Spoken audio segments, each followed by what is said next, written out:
Hi, welcome to today's video. My name is Paul. So today I'm going to be talking about this idea of style and developing a style. And again, rather than just doing a talking head video,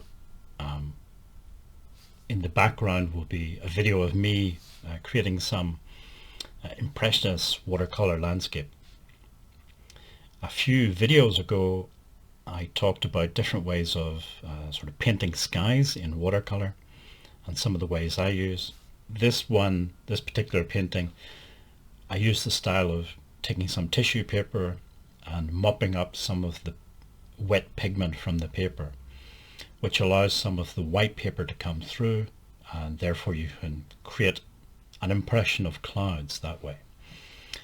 Then go in with the brush and soften up some of those harder edges. It just makes it look a bit more natural. There are many different ways of painting skies and clouds with watercolor. It's just one. Which then comes on to sort of this idea of style and how you paint and what is style. And you often hear people saying, oh, how do I develop my style? What style should I use? And so on and so on. And I think some people get quite worked up, quite anxious about this, especially when they get started with painting. My advice would be don't get too anxious about it. Don't worry about it too much. It's just something that develops over time. My advice would be, first of all, if you're not already sure, take a look at other art from the past and decide what sort of art do you like. Do you like photorealist art? Do you like something more like abstract expressionism, something like Jackson Pollock? Or maybe you want to create something like Rembrandt, or whatever it is that you want to create. Find some artists who painted in that style, and then simply copy. Now, some people think the word copy, it has lots of negative connotations and it's a bad thing. But it's actually a very good thing when you're getting started with art, I think. Watching how, especially with more contemporary artists, if you can watch how they paint something, then you can try and copy that. And initially it is just trying to copy, trying to recreate what they're doing. But with time you'll start to develop your own way of doing it. Maybe you have a better way of doing something, or just a different way of doing it. So part of developing a style is then becoming more proficient, gaining more technical ability with whatever medium it is that you're using.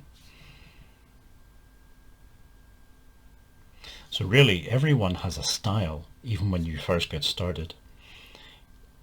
It's just that style initially may be very limited because your technical ability is limited with that medium.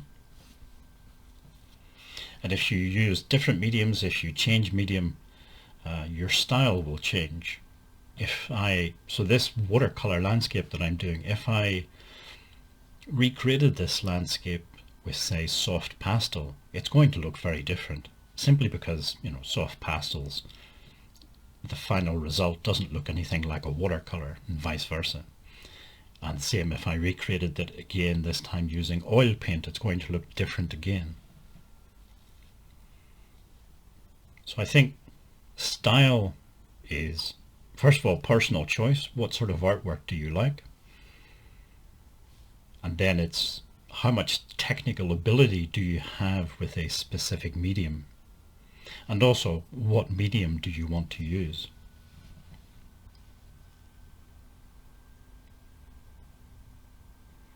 The other thing about style is it's not fixed in concrete. So there are some artists who never really develop their style over the course of their career. But I think most artists do. So again, talking about, for example, Jackson Pollock, if you look at some of his earlier paintings, they look so completely different. He's now famous for his sort of drip paintings. But his first major sort of commercial success was a mural that he did, which looks nothing like his later drip paintings, or action paintings, I think they're called. Same with, for example, I like Impressionism. If I look at an early painting by Monet and then some of his later paintings were much more abstract. Another example would be Van Gogh. If you look at his early paintings, they were obviously inspired by earlier, more classical paintings, and that had that sort of color palette, that sort of drab, somber earth tones and blacks that are common in more traditional sort of classical art. Whereas his later stuff then, of course, was very bright and vibrant, and that was after he had been sort of exposed to Impressionism and Impressionist style art.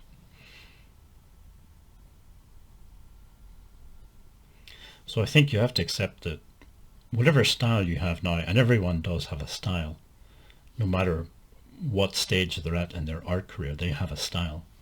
That style will evolve and develop as your ability grows, and also as your interests change over life.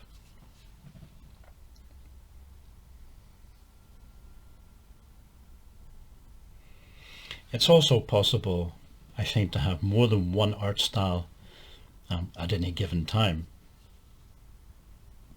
So as well as doing these sort of impressionist watercolor landscapes, I also do digital pop art, which is so completely different to these sort of landscapes. Like really different, completely like different planets, sort of different. So it's possible to have more than one art style at the same time.